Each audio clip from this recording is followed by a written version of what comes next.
आज हामी यो सरकारी स्कुल नेपालको सरकारी स्कुल यो एकदमै अलिकति अप्ठ्यारो खालको नाम छ कि सर त्यसले गर्दाखेरि यसको नाम परमार्थी कि खोइ के भन्ने स्कुलको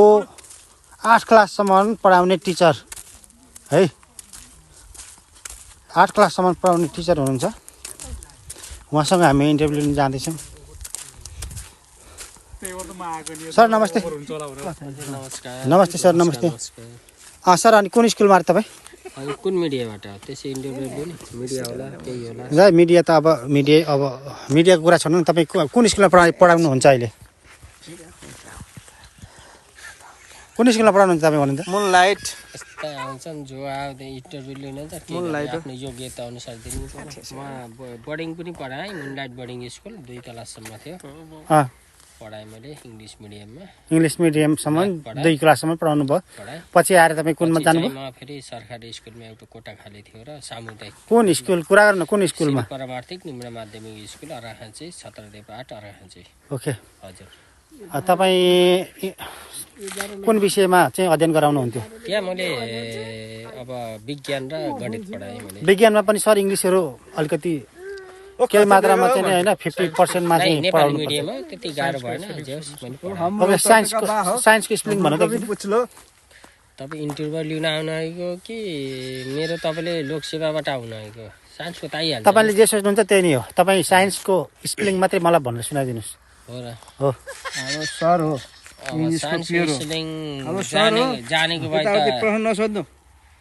तपाईँ बाहिर जानु तपाईँ किन त्यो टाँसिनुहुन्छ हाम्रो सर हो तपाईँको सर भयो त मैले यो सोधिराखेको छु तपाईँ बाहिर जानु तपाईँ यता आउनु युट्युबर आउन छोड्दैन फेरि तपाईँ यता आउनु मैले साइन्सको स्पेलिङ जानेको भए त मैले पढाएका सबै विद्यार्थी अनि साइन्सको स्पेलिङ थाहा छैन तपाईँले के पढाउनु भयो त हौ मैले विज्ञान पढाएँ तपाईँले के यो उसमा चाहिँ विज्ञान त पढाउनु भयो विज्ञानलाई इङ्ग्लिसमा के भन्छ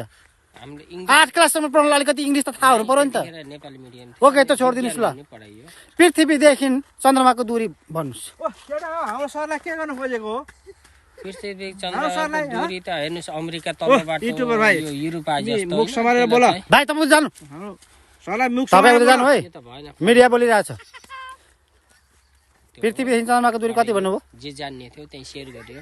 विद्यार्थीको भविष्य उज्यालो भयो मैले उज्यालो त कसरी भयो त तपाईँ अहिले राम्रो राम्रो जब साइन्सै थाहा छैन कसैले हलो अब उसले पढाएको विद्यार्थी कसरी उसको भविष्य उज्यालो भयो कसरी हामी मैले त्यसको उदाहरण दिन सक्छु तपाईँलाई ल भन्नुहोस् न त उदाहरण दिनुहोस् न त हेर्नु उज्यालो छ आकाश आकाश हेर्नु तपाईँ किन तपाईँ डिस्टर्ब नगर्नु है के बोल्या तपाईँले के बोल्या वान टेस्ट हाम्रो सर हो तपाईँले के बोल्या यस्ता हेर्नु युट्युबर भाइ तपाईँलाई के मेरो ग्रुप बोलाऊ नहुनु मेरो ग्रुप बोलाऊ खोजेको के मेरो ग्रुप बोलाऊ खोजेको के हेर्नुहोस् यहाँनिर चाहिँ मलाई खोकी लागिरहेछ अहिले मैले मेरो ग्रुप बोलाएँ भने यो मान्छेलाई अहिले मैले जानेको छु कि धुलोको स्वाद कस्तो हुन्छ भनेर अहिले भर्खरै चढाइदिन्छु अहिले भर्खरै चढाउँछु क्या ए भाइ मास्टर साहब के भाग्नु हामी ए मास्टर साहब कहाँ भएको हेर्नु त किन हामी न्यून खोज हेर यो मान्छेले एकदम डिस्टर्ब गरिरहेछ है न्यून खोज है भाइ तिमी जाऊ उता हाम्रो मान्छेहरू भागिरहेको अवस्था छन् खोजेको के खोजेको हो हेर्नुहोस् यो मान्छेको हेर्नुहोस् है हेर्ने नियतमा खोर्छ तपाईँको यतिको हुनु खोट हामी ओरिजिनल मान्छे ओरिजिनल तपाईँको नियतमा खोर्छ हाम्रो जे मनमा छ त्यही बोल्ने मान्छे हो ओरिजिनल मान्छे जबकि मान्छेलाई साइन्सको स्पेलिङ थाहा छैन भने कसरी हुन्छ यस्तो हामी किन थाहा यो मान्छे कसरी मास्टर भयो तपाईँ भन्नुहोस् प्रमाणित गर्नुहोस् मलाई प्रमाणित गर्नुहोस् आउनु हाम्रो अफिसमा आउनु भोलि